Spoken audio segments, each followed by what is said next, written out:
Hi friends, मैं Arun sir, Arun GS सब के यूट्यूब चैनल में आपका स्वागत करता हूं। तो फ्रेंड, जैसा कि आपने दो टॉपिक में देखा होगा, हर्यक वंश हमने पढ़ा है। हर्यक वंश में बिंबिसार अजातशत्रु के बारे में मैंने पढ़ चुका है। अब हम लोग पढ़ेंगे, आज उस टॉपिक को कंप्लीट कर देंगे फ्रेंड। आज हर्यक वंश हमारा कंप्लीट हो जाएगा, ठीक है ना। हर्यक वंश में दो शासक और बचे हुए हैं, उसको हम लोग कंप्लीट करेंगे। तो चलिए देखते हैं हम लोग बिना समय व्यतीत किए हर्यक वंश को। तो देखिए फ्रेंड, आपको जैसा कि हमने बताया था, अजातशत्रु की हत्या कर दी गई थी उसी का बेटा उदयन के द्वारा, ठीक है। आपको बताया होगा मैंने कि जो अजातशत्रु है, अजातशत्रु की हत्या कर दी गई है किसके द्वारा? उदयन के द्वारा, जो उसी का बेटा है। और उदयन अब शासक बन चुका है 460 ईसा पूर्व में। 460 ईसा पूर्व से लेकर 440 ईसा पूर्व तक शासन करेगा मगध साम्राज्य में, उस इलाका में जिसका नाम कहलाएगा मगध साम्राज्य। यानी कि मगध साम्राज्य में हम लोग पढ़ रहे हैं हर्यक वंश को, तो उसी हर्यक वंश को ध्यान देना है। तो ध्यान दीजिए, पहला सवाल उठेगा कि उदयन अपने पिता के शासन काल में कहां का राज्यपाल था। तो ध्यान रखिएगा फ्रेंड, कहां का? आपको देखिए लिख रखा है हमने, कहां? चंपा। तो ध्यान रखिए, चंपा जनपद कौन सा? ये वाला इलाका भागलपुर।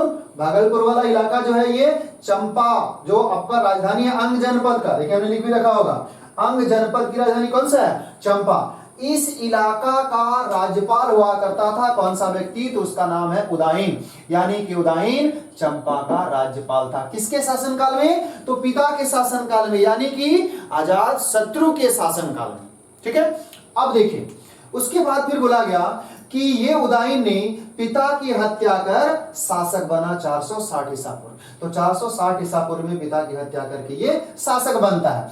उसके बाद बताया गया कि जब उदयन शासक बना, मतलब मगध साम्राज्य का या फिर हर्यक वंश का बोल सकते हैं, उस वक्त इसने क्या किया फ्रेंड?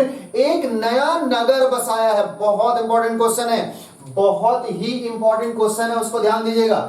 इस उदयन ने एक नया नगर बसाया जिसका नाम है पाटलिपुत्र। हमेशा क्वेश्चन पूछा गया है, पाटलिपुत्र का संस्थापक कौन है? तो पाटलिपुत्र का संस्थापक ध्यान रखिए कौन बोला गया?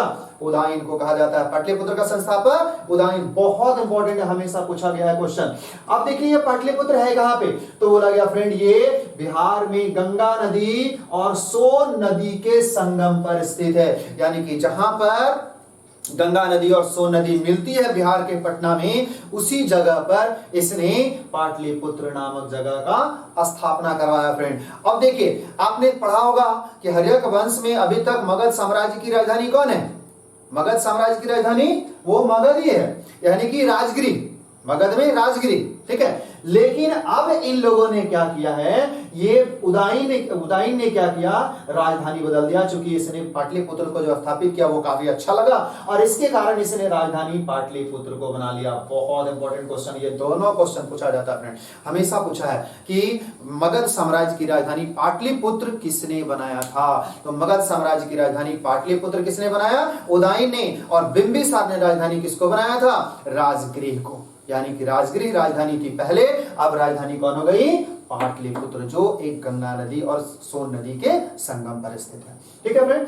उसके बाद बोला गया कि ये जो उदयन है ये जैन धर्म का फॉलोअर्स था। कौन सा धर्म का? अब ध्यान दीजिए, हमने आपको बौद्ध धर्म के बारे में बताया। बिंबिसार और कौन सा व्यक्ति? अजातशत्रु। बिंबिसार और अजातशत्रु दोनों किस धर्म का पालक था? तो बौद्ध धर्म का अनुयायी था।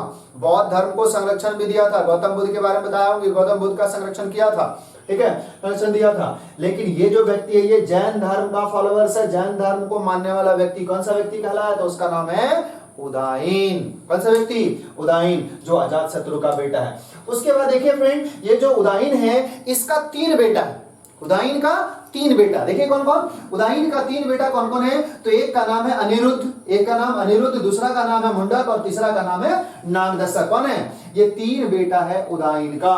उदयन का 3 पुत्र कौन कौन बोलिए? अनिरुद्ध, मुंडक, नागदशक। अनिरुद्ध, मुंडक और नागदशक, ये 3 बेटा किसका कहलाया? उदयन का। और ये तीनों बेटा जो है बहुत ही विलासी प्रवृत्ति का, और जिसको हम लोग निर्बल कह सकते हैं या दुर्बल कह सकते हैं, जिसके अंदर कोई साम्राज्य चलाने की प्रवृत्ति नहीं है, उस तरह का ये बेटा था तीनों, अनिरुद्ध, मुंडक और नागदशक। और ये जो तीनों बेटा है इसी तीनों बेटा की अयोग्यता का फायदा उठाता है कौन? ध्यान रखिएगा फ्रेंड, कौन फायदा उठाएगा?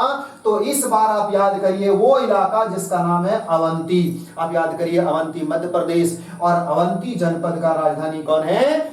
उज्जैन, जो शिप्रा नदी के किनारे स्थित है। ये जो उज्जैन है शिप्रा नदी के किनारे अवंती जनपद का राजधानी है। और यहां पर पहले जब बिंबिसार और अजातशत्रु शासन कर रहा था उस वक्त शासक था चंडप्रद्योत, लेकिन अब उदयन के शासन काल में यहां का शासक है पोलक। कौन है? राजा पोलक। ये राजा पोलक क्या करता है? उदयन के तीनों जो बेटा है अनिरुद्ध, मुंडक और नागदशक, ये तीनों की विलासी प्रवृत्ति की छवि को पहचान लिया। कौन? पोलक। और ये पोलक क्या किया? ये तीनों बेटा में खास करके नागदशक को उकसा दिया अपना बेटा को, पिता को मारने के लिए। कौन सा व्यक्ति? पोलक। यानी कि पोलक के सहयोग से ये नागदशक ने, जो इसी का बेटा है, ये नागदशक ने क्या किया? 440 ईसा पूर्व में नागदशक के द्वारा उदयन की हत्या कर दी गई, यानी कि बाप को मार दिया। कौन सा व्यक्ति? पिता को मार दिया। कौन सा व्यक्ति? तो उसका नाम है नागदशक। यानी कि नागदशक ने डस लिया किसको? उदयन को। किसके सहयोग से? तो देखिए यहाँ का अवंती का राजा यानी कि उज्जैन का राजा पोलक के सहयोग से नागदशक ने डस लिया किसको? उदयन को। और इस तरह से करके 440 ईसा पूर्व में अपने पिता का हत्या कर दिया। कौन सा व्यक्ति? नागदशक। और ये बन जाएगा अब शासक नागदशक, यानी कि उदयन का यहां पर कहानी खत्म हो जाता है। लेकिन उदयन से दो क्वेश्चन बहुत इंपॉर्टेंट है फ्रेंड, हमेशा ध्यान रखिएगा। सवाल पूछेगा पाटलिपुत्र का संस्थापक और पाटलिपुत्र को राजधानी। तो पाटलिपुत्र का संस्थापक कौन कहलाया? तो वो है उदयन। और पाटलिपुत्र को राजधानी किसने बनाया? तो वो भी है उदयन। हमेशा पूछा जाता है फ्रेंड, हमेशा क्वेश्चन पूछा गया है। और खास करके उन कैंडिडेट के लिए जो पीसीएस की तैयारी करते हैं, जेपीएससी बीपीएससी का स्टेट पीसीएस की जो तैयारी करते हैं, हमेशा इंपॉर्टेंट रहा है ये सब क्वेश्चन। एंसेंट हिस्ट्री उसके लिए बहुत ही बेहद इंपॉर्टेंस रखता है, इसलिए उस पर ज्यादा फोकस करिएगा। ठीक है, अब देखिए नागदशक ने उदयन की हत्या कर दिया। अब बारी आ चुकी है किसकी? नागदशक की। तो चलिए नागदशक के बारे में देखते हैं। ये फ्रेंड इसी के बाद हमारा हर्यक वंश खत्म हो जाएगा। तो देखिए नागदशक के बारे में, नागदशक आपको पहले भी बोले कि ये विलासी और दुर्लभ, यानी कि दुर्लभ नहीं कहेंगे, मतलब निर्बल या दुर्बल, दुर्बल कहेंगे, दुर्बल मतलब कमजोर। तो निर्बल या दुर्बल शासक है कौन सा व्यक्ति? तो वो है नागदशक। देखिए ये क्या बोला गया? यह अत्यंत विलासी और निर्बल शासक था। कौन सा व्यक्ति? तो उसका नाम है नागदशक। 440 से लेकर के 412 ईसा पूर्व तक शासन किया है, यानी कि लगभग हम कह सकते हैं 28 साल ये शासन किया है। कौन सा व्यक्ति? तो उसका नाम है नागदशक। देखिए ये 20 साल ही शासन किया, लेकिन ये 28 साल शासन किया। लेकिन विलासी प्रवृत्ति का होने के कारण इसका ही मंत्री, इसका ही सेनापति, इसका ही अमात्य, अमात्य मतलब सेनापति कह सकते हैं, जो इसके दरबार में बहुत इंपॉर्टेंट रोल रखने वाला व्यक्ति होगा, जिसका नाम क्या है? शिशुनाग। अब ध्यान दीजिए, शिशुनाग नागदशक का शिशु नहीं है, बच्चा नहीं है, ये नाम है शिशुनाग। किसका? तो नागदशक का सेनापति या अमात्य, अमात्य बोलिए या सेनापति, उसका नाम है शिशुनाग। ये शिशुनाग देखा कि नागदशक काफी कमजोर व्यक्ति है, दुर्बल व्यक्ति है और विलासी प्रवृत्ति का व्यक्ति है। ऐसे में ये शिशुनाग फायदा उठाता है नागदशक की कमजोरी का, और फायदा उठा करके नागदशक को पूरी तरह से अपने साम्राज्य में पद से हटाने का प्लान करने लगता है। और ये व्यक्ति सारे मंत्रिमंडल को अपने में कर लिया, और मंत्रिमंडल को जब अपने में कर लिया तो मंत्रिमंडल को अपने में करके इस नागदशक को अपदस्थ कर दिया, यानी कि पद से हटा दिया फ्रेंड। और पद से हटा देने के बाद इसको जेल में डाल देता है नागदशक को। नागदशक जेल चला गया। अब बारी आ जाती है किसका? शिशुनाग। और शिशुनाग अब आकर के एक नया वंश खड़ा करेगा यहाँ पर, जो अपने ही नाम से स्टार्ट करेगा, जिसका नाम होगा शिशुनाग वंश। शिशुनाग वंश, यानी कि शिशुनाग ने शिशुनाग वंश को स्थापित करेगा। तो नागवंश का संस्थापक भी कहलाएगा शिशुनाग। हम आगे पढ़ेंगे उस वंश को, लेकिन फिलहाल अभी हम नागदशक देख रहे हैं। तो नागदशक को देख लीजिए। तो यहाँ पे क्या देखिए लिखा है कि इसका सेनापति अमात्य शिशुनाग ने नागदशक को अपदस्थ कर नए वंश का स्थापना किया। और जब यह अपदस्थ कर दिया और नया वंश स्थापित हो गया, इसका मतलब नागदशक हर्यक वंश का क्या कहलाया? अंतिम शासक। यही कारण है दोस्तों कि नागदशक को हर्यक वंश का अंतिम शासक कहा गया। तो नागदशक को क्या बोला गया? हर्यक वंश का अंतिम शासक। बहुत इंपॉर्टेंट क्वेश्चन है ये भी, हमेशा पूछता है हर्यक वंश का संस्थापक कौन है? तो बताइए, हर्यक वंश का संस्थापक बिंबिसार। हर्यक वंश का संस्थापक बिंबिसार। हर्यक वंश का संस्थापक कौन हो गया? बिंबिसार। और हर्यक वंश का अंतिम शासक बताइए, तो नागदशक। हर्यक वंश का अंतिम शासक नागदशक। और नागदशक की हत्या किसने किया? शिशुनाग ने।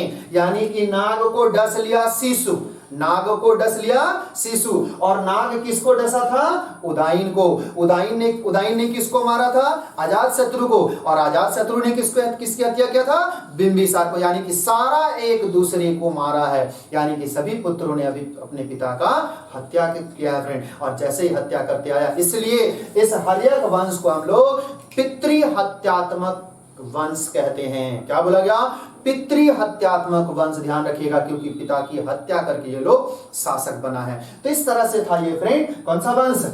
हर्यक वंश। तो ध्यान रखना है पॉइंट पे, आपको बहुत इंपॉर्टेंट पॉइंट को ढूंढ करके चलना है। शासक यहाँ पे कितना से कितना किया ये ज्यादा इंपॉर्टेंट नहीं रखता है, पॉइंट आपको ढूंढना है। हाँ, जनपद आप ध्यान रखिएगा फ्रेंड, जनपद हम आपको पढ़ाएंगे किसी टॉपिक में। 16 जनपद है, उन सारे 16 जनपद का राजधानी बता देंगे, कौन कहां पर, ये भी हम आपको पूरे डिटेल के साथ बताएंगे। उसमें कौन कौन सा इंपॉर्टेंट शासक था वो सारा बताएंगे आपको, ठीक है। लेकिन फिलहाल अभी हम लोग वंश पढ़ रहे हैं, तो इसलिए आपको वंश पर ज्यादा फोकस करना है। तो ये था हमारा फ्रेंड कौन सा वंश? हर्यक वंश। तो फिर से बताइए, हर्यक वंश का शासक कौन कौन हो गया? बताइए एक बार, कौन कौन सा शासक कहलाया? बिंबिसार, अजातशत्रु, उदाइन और नागदशक। फिर से एक बार बोलिए, बिंबिसार, अजातशत्रु, उदाइन और नागदशक। बिंबिसार, अजातशत्रु, उदाइन और नागदशक, ये 4 शासक कहलाया कौन सा वंश का? तो वो कहलाया हर्यक वंश का। तो इस तरह से हमारा फ्रेंड हर्यक वंश खत्म हो जाता है। फिर हम आपको नेक्स्ट टॉपिक में लाएंगे, कौन सा? नागवंश, सॉरी शिशुनाग वंश। तो यहाँ जो शिशुनाग वंश है ये फिर हम नेक्स्ट टॉपिक में आपको देंगे। चलिए, तब तक के लिए थैंक यू। और अगर आपको हमारा टॉपिक अच्छा लगा हो तो कमेंट करके जरूर बताइएगा फ्रेंड, ठीक है। चलिए, गुड लक।